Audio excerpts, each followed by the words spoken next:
penting kami sampaikan, setidaknya hadis-hadis seputar pertengahan Sya'ban kita bisa dapati ada satu yang kualitasnya sahih, ada satu yang kualitasnya dhaif, dan selebihnya umumnya palsu. Selebihnya umumnya palsu. Saya ambil contoh yang palsu misalnya. Anda bisa temukan ini di kitab Ibnu Majah. Kalau punya kitabnya Sunan Ibnu Majah jilid pertama halaman 421, atau di Sunan Al-Baihaqi Syu'abul Iman jilid ketiga halaman 387, atau kalau Anda memiliki kitab Silsilah Al-Ahadits Ad-Dha'ifah karya Syekh Muhammad Nasiruddin Al-Albani, Anda bisa temukan di nomor hadis 2132. Baik, riwayat ini disampaikan oleh seorang bernama Ibnu Abi Sarba. Beliau mengatakan menerima dari Ibrahim bin Muhammad, beliau menerima dari Muawiyah bin Abdullah bin Ja'far, disampaikan dan disandarkan pada sahabat Ali bin Abi Thalib. Alhamdulillah.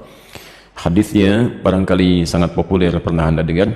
Idza kanat lailatun nisfi min Sya'ban, jika telah tiba malam pertengahan bulan Sya'ban, atau malam atau di hari pertengahan Sya'ban, faqumu lailaha, maka hidupkan malamnya dengan banyak menunaikan salat, wasumu naharaha, dan siangnya lakukan dengan puasa.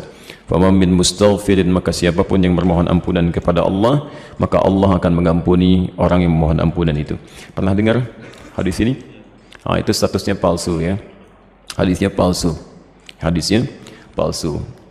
Cacat palsunya ada pada seorang bernama Ibnu Abi Sarbah, orang pertamanya. Ini dinilai oleh para ulama hadis sebagai orang yang sering memalsukan hadis. Adapun yang dhaif Anda bisa temukan di Asnal Matalib jilid pertama halaman 84. Itu disandarkan pada Aisyah radhiyallahu anha bahwa satu kali beliau kehilangan Rasulullah sallallahu alaihi wasallam di malam pertengahan Sya'ban. Faqadtu Rasulullah sallallahu alaihi wasallam, dan itu bagian Rasulullah menginap di rumah beliau. Ya, diduga beliau sedang ada di tempat istri yang lain. Dicari oleh Aisyah, ternyata sedang ditemukan di Baqi. Ya, beliau sedang berdoa kepada Allah Subhanahu wa taala agar sekiranya Allah berkenan mengampuni para muslim yang telah wafat di pemakaman Baqi. Ya, maka Rasulullah menyampaikan, katakanlah Aisyah, hari ini Allah mengamati kepada manusia dan mengampuni orang-orang memohonkan ampunan. Ini statusnya dhaif, tapi juga disahihkan oleh Syekh Muhammad Nasiruddin Al-Albani. Yang sahih itu riwayat Abu Musa Al-Ash'ari. Abu Musa Al-Ash'ari Anda bisa temukan di Silsilah Al-Hadits As-Sahihah, alhamdulillah, karangan Syekh Muhammad Nasiruddin Al-Albani, nomor hadis 1144. Ini yang sahih, yang kalimatnya juga singkat ya, bahwa Nabi SAW menyampaikan Allah Subhanahu wa taala mengamati, bahasanya mengamati ya, kepada hambanya ya, di malam pertengahan Sya'ban, ya, di malam pertengahan Sya'ban, dan mengampuni yang memohon ampunan sekalipun sebanyak bulu domba di sekuk kalem. Itu yang sahih ya. Ini sebetulnya semakna dengan hadis-hadis qudsi yang disampaikan orang pertamanya 31 orang sahabat senior, dan itu biasa keutamaan-keutamaan malam.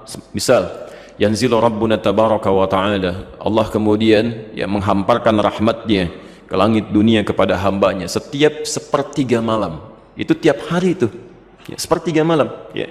Maka Allah kemudian berfirman, faqala ya ibadi, hambaku, siapa yang memohon kepadaku aku akan berikan, siapa yang meminta aku akan kabulkan. Faman istaghfara liya, dan siapa mohon ampunan faghafartu lahu, aku ampuni dia. Itu tiap hari, tiap hari. Jadi kalau Anda nggak minta itu rugi. Dan hadisnya qudsi ya. Dan khusus untuk malam Sya'ban hadisnya berbeda, seperti tadi kami sampaikan dari Abu Musa Al-Ash'ari, itu dimulai di malamnya. Kalau tiap hari di penghujung malam. Nah, jadi ini yang sahih. Dan amalannya Nabi tidak menyebut spesifik. Karena itu sahabat itu banyak beramal saja ya. Ada yang kemudian salatnya qiyamul lail, yang tahajud ya. Ada yang banyak beristighfar, macam-macam. Dan tidak ada amalan spesifik. Nah, jadi kalau misalnya ada amalan-amalan spesifik menunjukkan di malam itu ya, itu sesungguhnya hadis-hadis yang disepakati oleh para ulama itu hadis palsu. Misal hadis yang mengatakan bahwa bangun di malam Sya'ban, tunaikan salat sekian rakaat, dibacakan dengan qul huwallah di awalnya dan sebagainya. Itu saking palsunya hadis itu, di kitab hadis palsu aja nggak ada. Ya, saking palsunya itu nggak ada ya. Itu dimunculkan kemudian.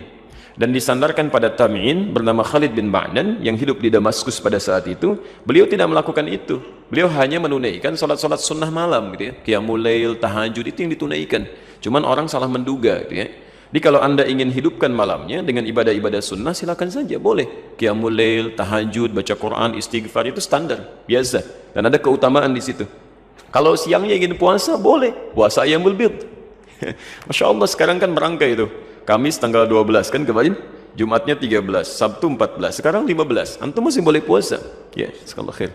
Baik, jadi sah-sah saja kalau siangnya ingin puasa, tapi jangan disandarkan pada keterangan-keterangan hadis yang bermasalah. Ya. Termasuk ada yang fenomenal itu ya. Jadi zaman dulu nggak ada, sekarang ada tuh. Ya, bahwa pada saat pertengahan Sya'ban buku amalan manusia ditutup. Ya. Pernah dengar itu? Baik, kalau ditutup artinya amalan kita nggak dicatat karena ditutup. Di antum bebas saja lakukan apa aja tuh karena nggak dicatat tuh. Ya. Mau pinjam handphone teman, mau ngambil sandal di Baitur Rahim karena nggak dicatat tuh. Ya, karena ditutup ternyata nggak dicatat. Dan mustahil buku catatan amal seorang hamba ditutup kecuali dia telah wafat. Dia telah wafat. Dia ditutup itu setelah wafat. Kalau dia masih hidup, dia pasti terbuka. Masih terbuka dia. Dan semua akan ditulis dan ditampakkan di akhirat nanti. Dalilnya sahih. "Faman ya'mal mithqala dzarratin khairan yarah." Siapa yang berbuat satu kebaikan akan ditampakkan sekecil apapun. Ya, "Wa may ya'mal mithqala dzarratin syarran yarah." Yang ada hanyalah pena yang diangkat, yang tidak dituliskan. Itu pun bukan di pertengahan Sya'ban atau bahkan di Ramadan, bukan. Hanya dikhususkan pada 3 golongan tertentu. Rafi'al qalam an thalathin, kan? Atau an thalathah. Diangkat pena, tidak dituliskan hisabnya dari 3 golongan. Anis sabiyyi hatta yahtalima, dari anak kecil sampai dia balik. Jadi kalau anak kecil tidak sholat, dia nggak dihisab oleh Allah sebelum dia balik. Itu diangkat penanya, tapi bukunya masih terbuka, catatannya ada. Dia. Tayyib. Kemudian siapa lagi? Wa 'anil majnuni hatta yufiqa. Ya, 'anil majnuni hatta yufiqa. Dari orang yang terganggu ya, kesadarannya, baik sampai dia sadar kembali. Yang disebut tidak waras dan sebagainya gitu ya. Tayyib. Nah itu tidak dihisab, tidak dihitung. Jadi kalau dia naik misalnya ngambil mangga Anda, dia lempar, kemudian dia ambil mangganya, Anda nggak usah marah karena Allah pun nggak hisab. Ya, Allah tidak hisab. Jelas ya? Karena dia melakukan amalan berdasarkan bukan karena kesadarannya. Dan yang terakhir, anin naimi hatta yastaiqidha. Ya, dari orang yang tidur sampai dia bangun. Jadi kalau misalnya ada di antara antum, ya tertidur, kemudian subuh lewat sampai jam 10 itu belum dihisab tuh. Nah, saat bangunnya di situ dia tempat sholatnya. Ya, tapi bukunya tetap terbuka, nggak ditutup ya. Kalau ditutup artinya sudah meninggal dunia, sudah selesai. Baik. Dan tidak ada kerjaan malaikat nutupin buku, dibuka lagi tuh ya. Tolong tanyakan kapan ditutupnya, kapan dibukanya tuh.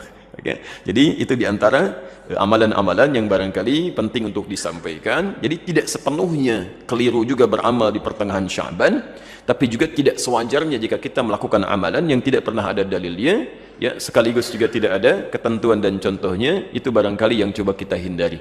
Kalau beramalnya silahkan, karena tuntunan umumnya ada, hadisnya dan sebagainya. Tapi amalan-amalan sunnah yang memang pernah diajarkan dan dicontohkan untuk dilakukan.